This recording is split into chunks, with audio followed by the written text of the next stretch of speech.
ಎಲ್ಲರಿಗೂ ನಮಸ್ಕಾರ. Welcome to Ani creations. ಇವತ್ತು ನಾವು ಸಿಂಪಲ್ಲಾಗಿ ಟೇಸ್ಟಿಯಾಗಿ ಟೊಮೆಟೊ ರೈಸನ್ನು ಹೇಗೆ ಮಾಡೋದು ಅಂತ ತಿಳ್ಕೊಳ್ಳೋಣ. ಮೊದಲಿಗೆ ಗ್ಯಾಸ್ ಮೇಲೆ ಬಾಣಲಿಯನ್ನು ಇಟ್ಟು ಅದಕ್ಕೆ ಸ್ವಲ್ಪ ಎಣ್ಣೆಯನ್ನು ಹಾಕಬೇಕು. ಎಣ್ಣೆ ಕಾದ ನಂತರ ಅದಕ್ಕೆ ಕಡಲೆಬೇಳೆಯನ್ನು ಹಾಕ್ಕೊಂಡು ಅದು ಕೆಂಪಗಾಗೋ ತನಕ ಅದನ್ನು ಹುರ್ಕೋಬೇಕು. ನಂತರ ಅದಕ್ಕೆ ಸಾಸಿವೆ, ಜೀರಿಗೆ ಮತ್ತು ಕರಿಬೇವಿನ ಎಲೆಯನ್ನು ಹಾಕ್ಕೊಂಡು ಬಾಡಿಸ್ಕೋಬೇಕು. ಅದು ಸ್ವಲ್ಪ ಬಾಡಿದ ನಂತರ ಅದಕ್ಕೆ ಬೆಳ್ಳುಳ್ಳಿಯನ್ನು ಹಾಕ್ಕೋಬೇಕು. ನಂತರ ಅದಕ್ಕೆ ಈರುಳ್ಳಿಯನ್ನು ಹಾಕ್ಕೊಂಡು ಸ್ವಲ್ಪ ಕೆಂಪಗಾಗುವ ತನಕ ಅದನ್ನು ಬಾಡಿಸ್ಕೋತಾ ಇರಬೇಕು.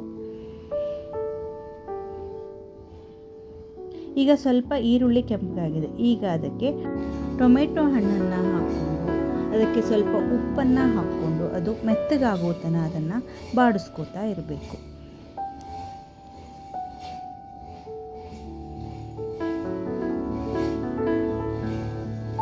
ಈಗ ಟೊಮೆಟೊ ಸ್ವಲ್ಪ ಮೆತ್ತಗಾಗಿದೆ. ನಂತರ ಅದಕ್ಕೆ ಹಿಂಗನ್ನು ಹಾಕೋತಾ ಇದ್ದೀನಿ. ಇಲ್ಲಿ ಖಾರದ ಪುಡಿ ಮತ್ತು ಜೀರಿಗೆ ಪುಡಿ, ಹವೀಜ ಪುಡಿ ಮತ್ತು ಸ್ವಲ್ಪ ಗರಂ ಮಸಾಲ, ಸ್ವಲ್ಪ ಸಕ್ಕರೆಯನ್ನು ಹಾಕ್ಕೊಂಡು ಅದನ್ನು ಚೆನ್ನಾಗಿ ಮಿಕ್ಸ್ ಮಾಡ್ಕೋಬೇಕು.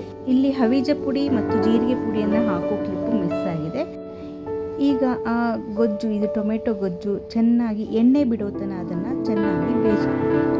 ಈ ಗೊಜ್ಜನ್ನು ನಾವು 2 ರಿಂದ 3 ದಿನದವರೆಗೂ ಕೆಡದಂಗೆ ಹಾಗೆ ಹೊರಗಡೆ ಇಟ್ಕೋಬೋದು. ಫ್ರಿಜ್ಜಲ್ಲಿ 1 ವಾರದ ತನಕ ಇಟ್ಕೋಬೋದು.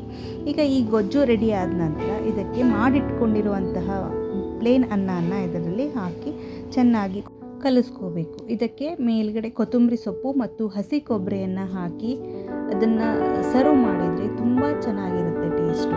ನೋಡಿದ್ರಲ್ಲ, ಸಿಂಪಲ್ಲಾಗಿ ಯಾವ ರೀತಿಯಾಗಿ ಟೊಮೆಟೊ ರೈಸನ್ನು ಮಾಡ್ಬೋದು ಅಂತ. ಇದೇ ಥರದ ಸಿಂಪಲ್ ಆಗಿರುವಂತಹ ರೆಸಿಪಿಗಳಿಗೆ ನನ್ನ ಚಾನಲನ್ನು ಸಬ್ಸ್ಕ್ರೈಬ್ ಮಾಡ್ಕೊಳ್ಳಿ, ಲೈಕ್ ಮಾಡಿ, ಶೇರ್ ಮಾಡಿ ಮತ್ತು ಕಮೆಂಟ್ ಮಾಡೋದನ್ನು ಮಾತ್ರ ಮರಿಬೇಡಿ. Thank you.